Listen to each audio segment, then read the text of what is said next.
नमस्कार। तो एक बार फिर से मैं आप सभी का स्वागत कर रहा हूं मेरे इस नए वीडियो में, जहां पर हम बात करने वाले हैं जुलाई के महीने की।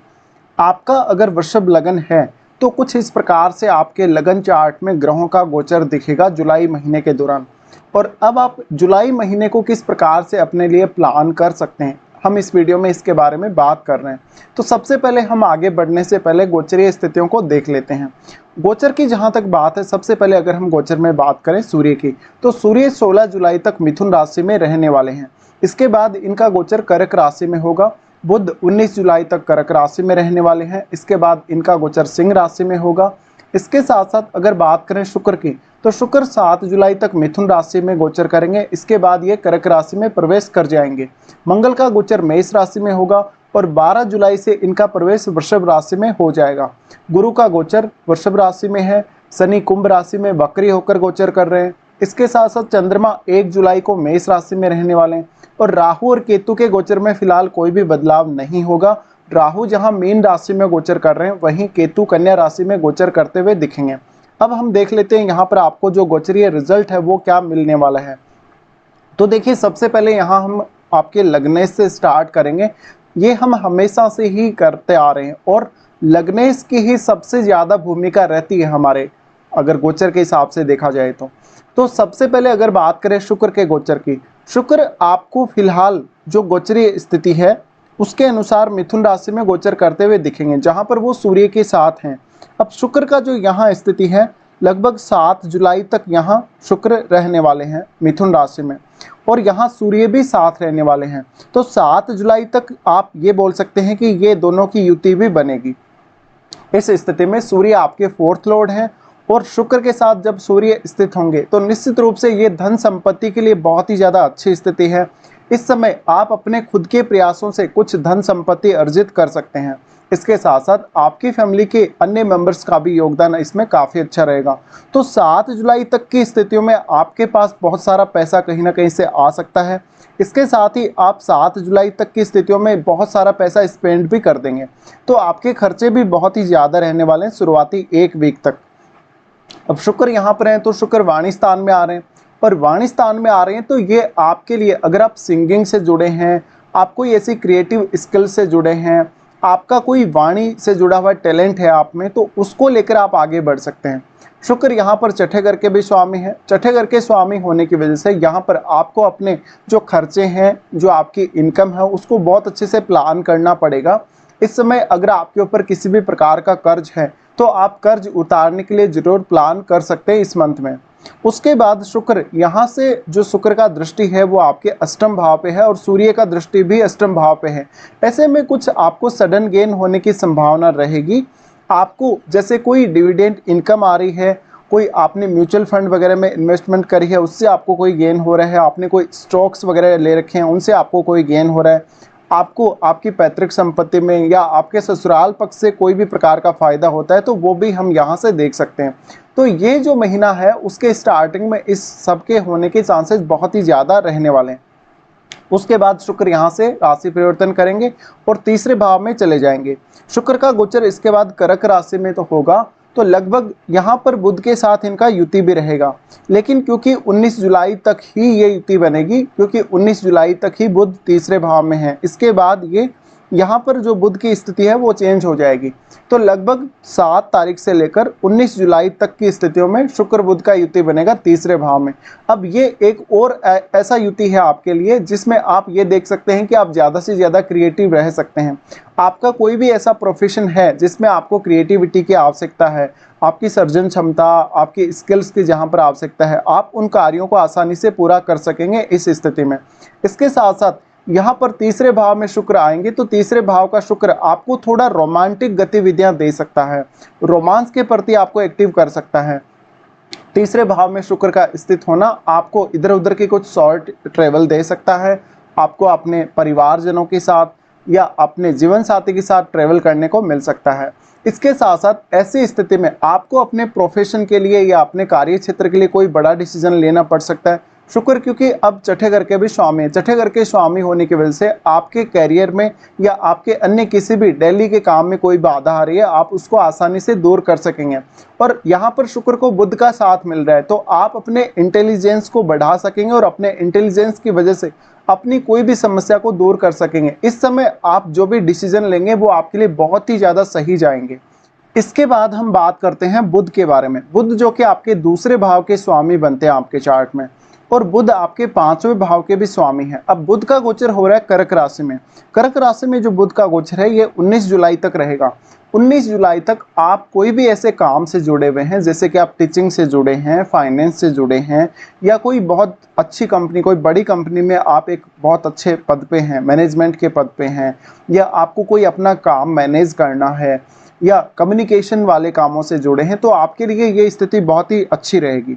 यहाँ पर 19 जुलाई तक कर्क राशि में बुध के होते हुए आपको आपकी स्टडी वगैरह में, आपको आपके कम्युनिकेशन में ज़्यादा से ज़्यादा मदद मिलेगी। इसके साथ साथ आपको कोई भी प्रकार की समस्या आपकी लाइफ में आ रही है, चाहे अपने प्रोफेशन को लेकर आ रही है, चाहे आपको अपनी डेली लाइफ को मैनेज करने को लेकर आ रही है, अपनी रूटीन को मैनेज करने को लेकर आ रही है, उन सब समस्याओं को आप आसानी से सुलझा सकेंगे। इसके बाद यहाँ से बुध चेंज होंगे और यहाँ 4th हाउस में प्रवेश करेंगे, सिंह राशि में। अब सिंह राशि में जो बुध का प्रवेश होगा, तो बुध यहाँ पर आपको आपके पारिवारिक कार्यों में ज़्यादा से ज़्यादा सपोर्ट करते हुए दिखेंगे। इस समय आप अपने पारिवारिक कार्यों की जो जिम्मेदारियां हैं बहुत अच्छे से ले सकेंगे। अपने घर परिवार के लिए आप कोई बड़ा डिसीजन लेना चाहें, कोई बड़ा निर्णय लेना चाहें, वो इस समय ले सकते हैं।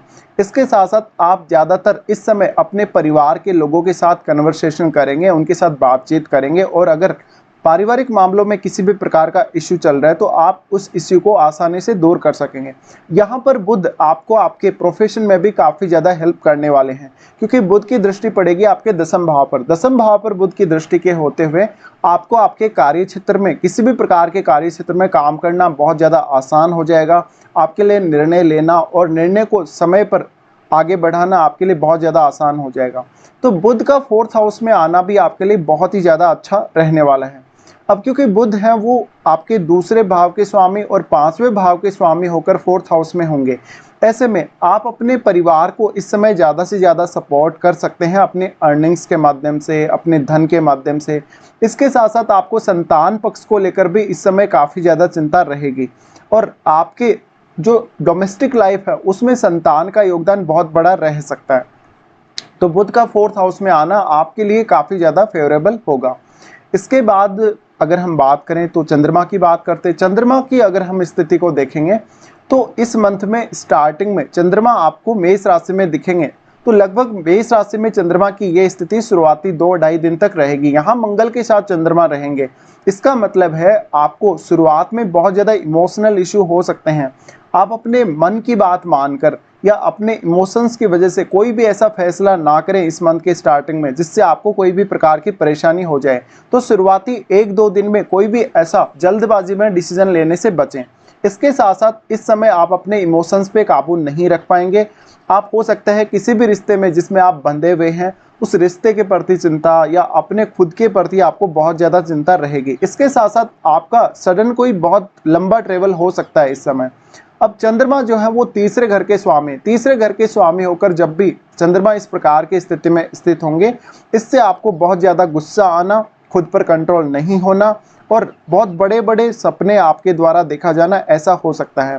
चंद्र मंगल का युति है तो ये आपको किसी ना किसी काम को करने को लेकर उकसा सकता है, फोर्स कर सकता है और आपको एक्साइटमेंट दे सकता है किसी भी पर्टिकुलर काम के लिए। इसके साथ साथ यहाँ कुछ हद तक चंद्रमा का योगदान आपकी क्रिएटिविटी में भी बहुत ज़्यादा रहेगा। उसके बाद चंद्रमा प्रवेश करेंगे आपके लगन में।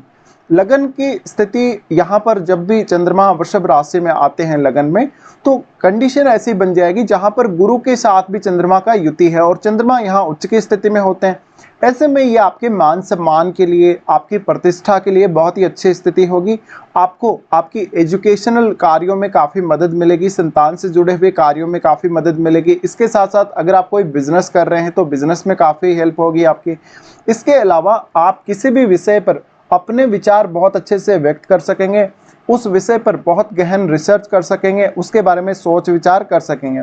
अब क्योंकि चंद्रमा तीसरे घर के स्वामी है, तीसरे घर के स्वामी होने की वजह से आपका जो कम्युनिकेशन होगा या आपका जो वाणी के द्वारा जो प्रदर्शन होगा वो बहुत अच्छा होगा। चंद्रमा और गुरु का युति करना ये आपके लिए बहुत ही ज़्यादा फेवरेबल होगा। ये आपकी बुद्धि को बढ़ाएगा, आपके विवेक को बढ़ाएगा और किसी भी विषय के ऊपर आपको बहुत सारे विचार या वैचारिक क्षमता अच्छी देगा। तो यहाँ ये जो चंद्रमा की स्थिति बनेगी ये बहुत ज़्यादा अच्छी रहेगी आप लोगों के लिए। ये लगभग 3-4 तारीख के आसपास की स्थिति है।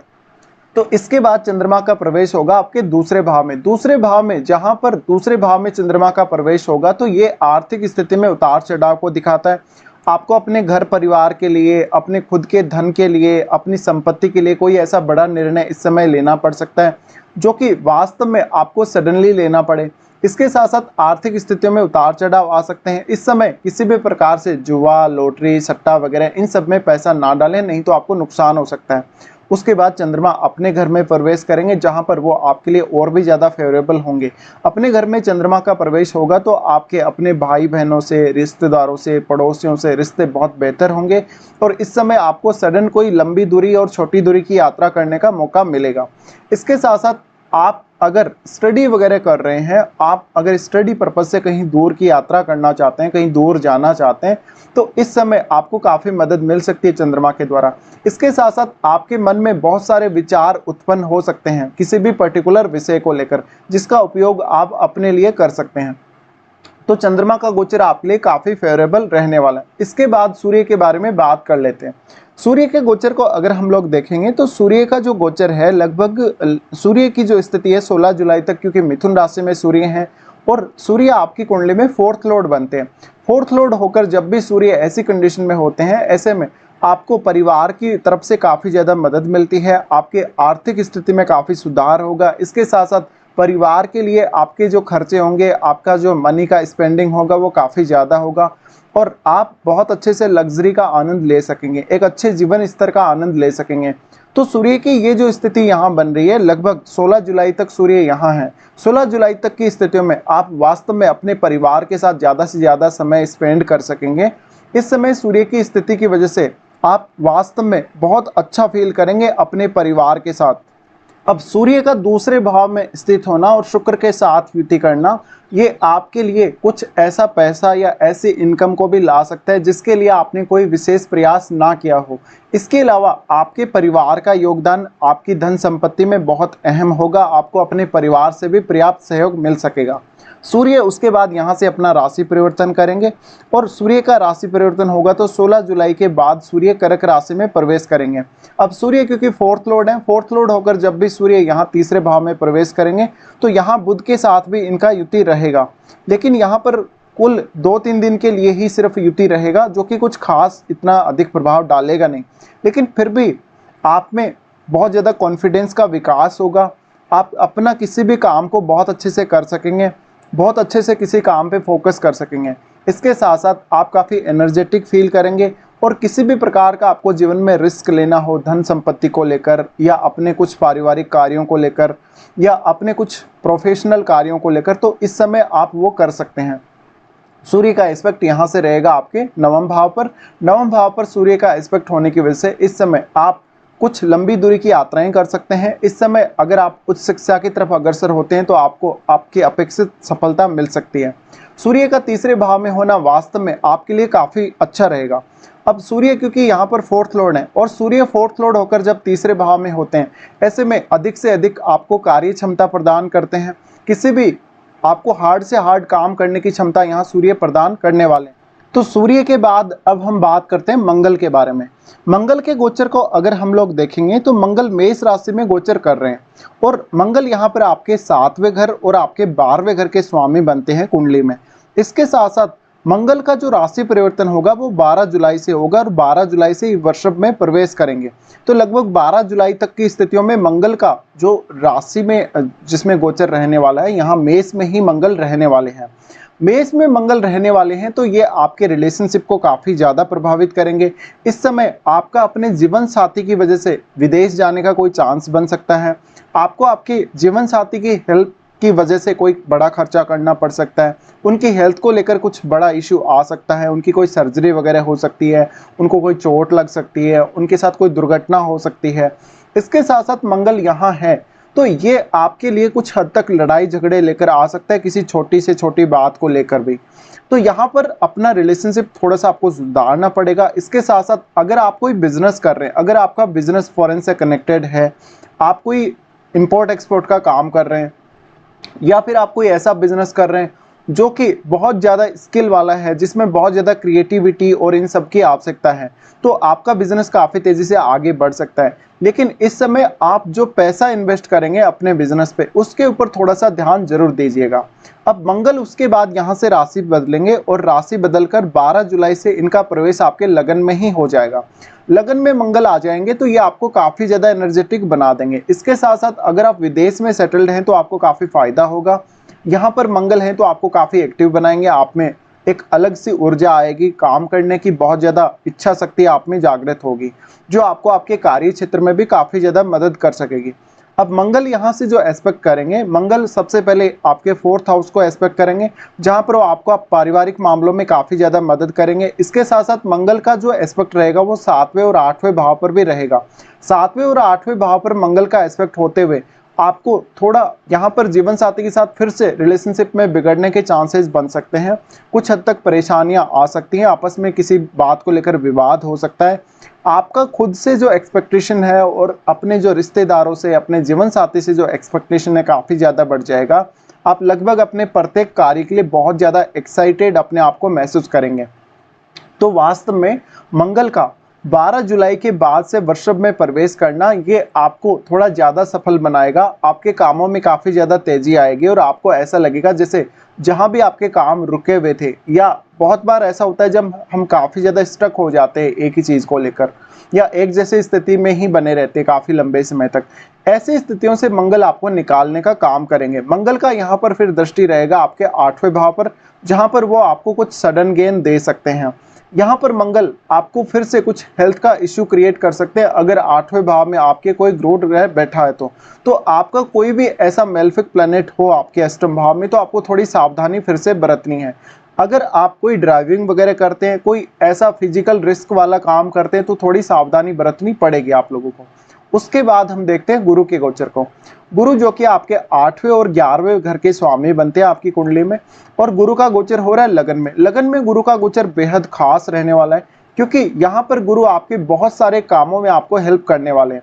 देखिए, स्वास्थ्य को लेकर तो यहाँ पर गुरु का आपको फायदा मिलेगा ही मिलेगा। इसके साथ साथ आपको आध्यात्मिक जीवन की तरफ काफी ज्यादा रुझान रहेगा।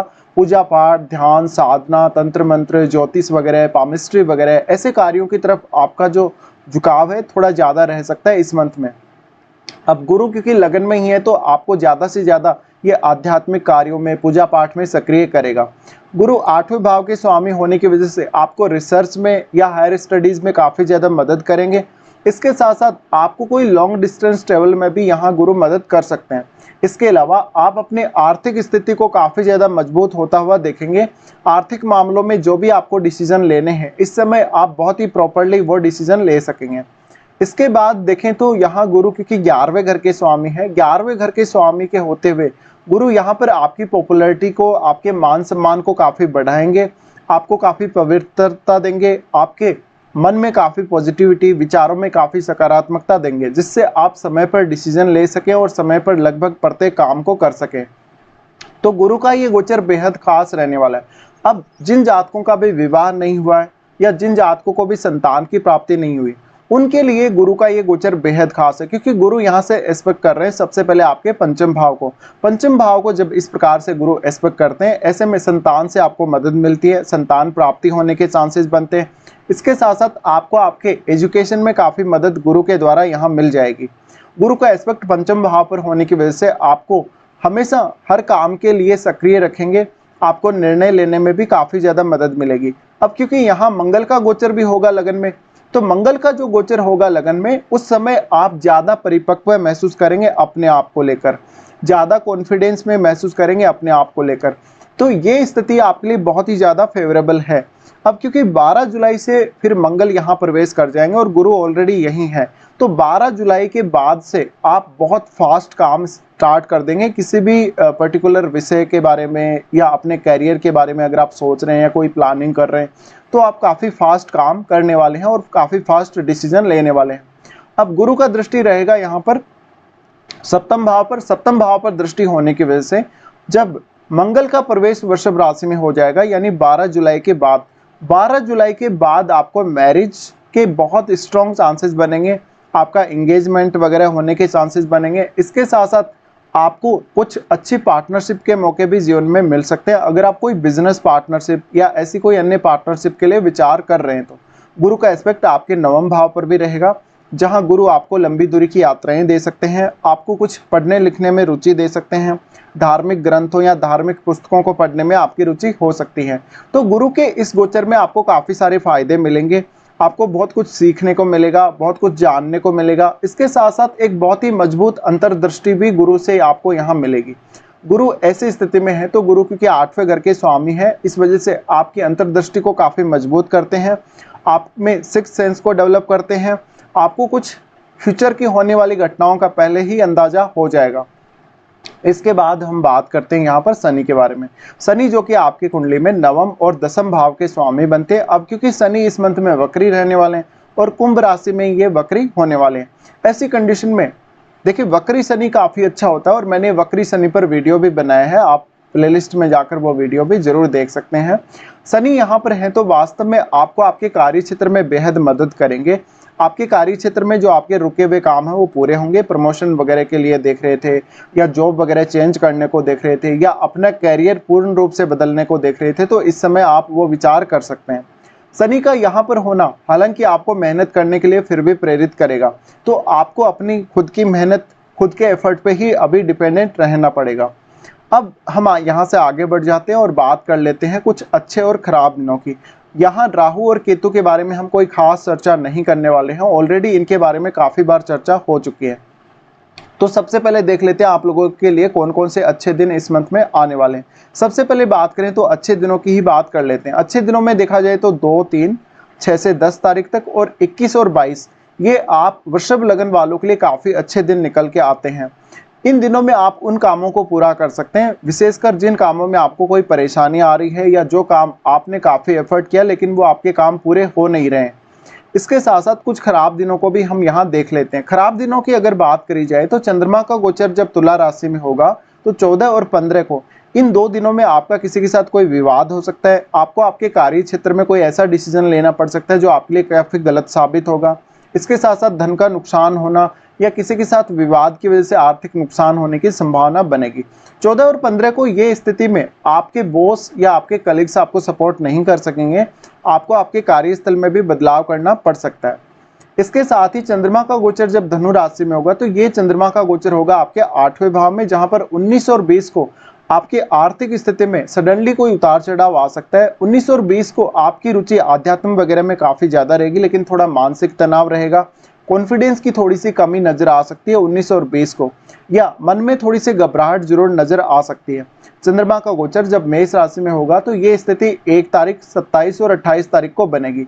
ये 3 दिनों में हेल्थ को लेकर ज़्यादा परेशानी रह सकती है, आपको कुछ फालतू की ट्रेवल वगैरह करने को मिल सकती है जिससे आपको कोई विशेष फायदा नहीं होगा, आपको काफ़ी थकान महसूस हो सकती है, आपसे कोई बहुत बड़ा गलत निर्णय हो सकता है जिसकी वजह से आपको बड़ा नुकसान हो सकता है। तो ये कुछ खराब दिन है आप लोगों के लिए। तो फिलहाल हम इस वीडियो में पूरा डिस्कशन कर चुके हैं। फिलहाल वीडियो देखने के लिए धन्यवाद।